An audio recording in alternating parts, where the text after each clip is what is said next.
Giant money burger.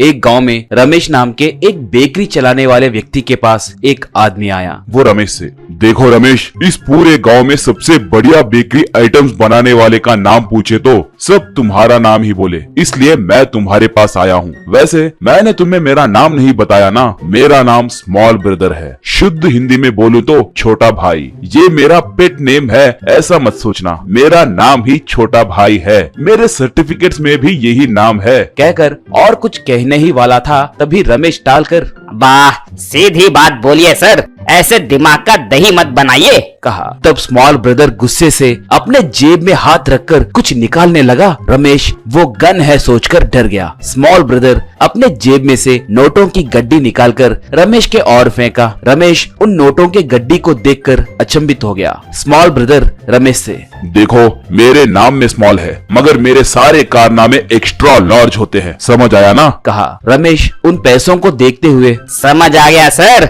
अच्छे से समझ आ गया, आप जो कहोगे मैं वो करूँगा, कहा। स्मॉल ब्रदर, देखो तुम्हें मेरे लिए एक बड़ा जायंट बर्गर तैयार करके देना होगा। वो एक घर जितना बड़ा होना चाहिए। उस पे चढ़ने के लिए एक बड़ी सीढ़ी लगाने की जरूरत पड़नी चाहिए, कहा। रमेश थोड़ा घबरा गया और उतना बड़ा बर्गर क्यों बनाना है, बता सकते हैं क्या, पूछा। स्मॉल ब्रदर, कुछ नहीं भाई, मैं हर महीने एक कंपटीशन रखता हूँ, उसका आयोजन करके उसे यूट्यूब में अपलोड करता हूँ। ये मेरा शौक है। इस बार मैं एक बड़ा जायंट बर्गर तैयार करवाकर दोनों बर्गर बंस के बीच में बहुत सारे पैसे रखूंगा। जो भी बर्गर के ऊपर चढ़ेगा मैं उसे वो पूरे पैसे दे दूंगा, कहा। ये सुनकर रमेश ठीक है बोला। रमेश स्मॉल ब्रदर के कहे जैसे ही एक बड़ा जायंट बर्गर को तैयार किया। उसी गांव में रामू नाम का एक समझदार युवक रहता था। वो बहुत अच्छे से पढ़ता था। वो अच्छे से पढ़कर एक बड़ा डॉक्टर बनने का सपना देखता था, मगर उसके पास पढ़ने जितने पैसे नहीं थे। एक बार रामू की माँ रामू से, बेटा आज कॉलेज नहीं गए क्या, पूछी। रामू तब, नहीं माँ, फीस भरने के बाद ही कॉलेज आने के लिए बोले थे, इसीलिए नहीं गया, कहा। रामू की माँ, अरे रे ऐसा क्या, ठीक है रे, मैं आज हमारे मालिक से मजदूरी का काम होते ही थोड़े पैसे एडवांस पूछूंगी, ज्यादा काम देने के लिए बोलूंगी, बोली। रामू तब, वाह माँ, अभी तुम मुझे पढ़ाने के लिए बहुत मेहनत कर रहे हो, और ज्यादा मेहनत किए तो तुम्हारे जान को खतरा हो सकता है माँ। मैं ट्यूशन पढ़ा रहा हूँ ना, उन बच्चों से पैसे लूंगा, कहा। ऐसे रामू उसके पास ट्यूशन पढ़ने वाले बच्चों के माता पिता के पास जाकर पैसे पूछने लगा, मगर वो लोग पैसे नहीं हैं, कल आओ फिर कभी आओ कहकर उसे भिजा देते हैं। रामू बहुत उदास होता है।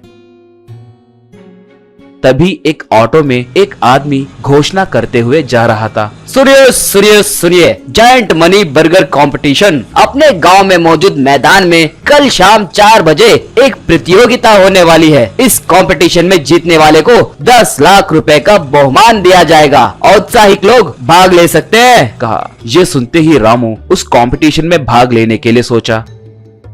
रामू अगले दिन शाम के समय उस गांव के मैदान को गया। स्मॉल ब्रदर माइक पकड़कर बात करने लगा, देखिए इस प्रतियोगिता में जो भी जीतेगा उसकी किस्मत बदल जाएगी। आपको सिर्फ इस जायंट बर्गर पे चढ़कर बैठना है, बस। ओह ये क्या बड़ी बात है कहकर मत सोचिए, मैं उन दोनों बर्गर बंस के बीच में पैसे रखूंगा। उस बर्गर पे चढ़ने के लिए मैं एक सीढ़ी भी रखूंगा, मगर उस सीढ़ी पर गोंद लगाऊंगा। जो भी बहुत कम समय में उस सीढ़ी की मदद से बर्गर पर चढ़कर बैठेगा वही विजेता बनेगा, कहा। तब तक ये बहुत आसान है कहकर सोचने वाले लोग एकदम से दंग हो गए। एक एक करके उस सीढ़ी पे चढ़ने की कोशिश करने लगे। थोड़े लोगों के हाथ उस सीढ़ी पे चिपक जाते थे, थोड़े लोग उस सीढ़ी पे चढ़ते चढ़ते फिसलकर नीचे गिर जाते थे। उस पे कोई चढ़ नहीं पाया। तभी रामू वहां पर आया, अपने हाथ में थोड़े कागज लाया, उस सीढ़ी पे लगाए गोंद से उन कागजों को चिपकाया। वो कागज अच्छे से चिपक गए। ऐसे चिपकते ही रामू सीढ़ी की मदद से उस जायंट बर्गर पे चढ़कर बैठ गया। ये देखकर लोग दंग हो गए। स्मॉल ब्रदर आश्चर्य में पड़ गया और रामू की समझदारी की प्रशंसा किया। कहे जैसे ही उस बर्गर बन के बीच में रखे सारे पैसे रामू को दे दिया। रामू बहुत खुश हुआ।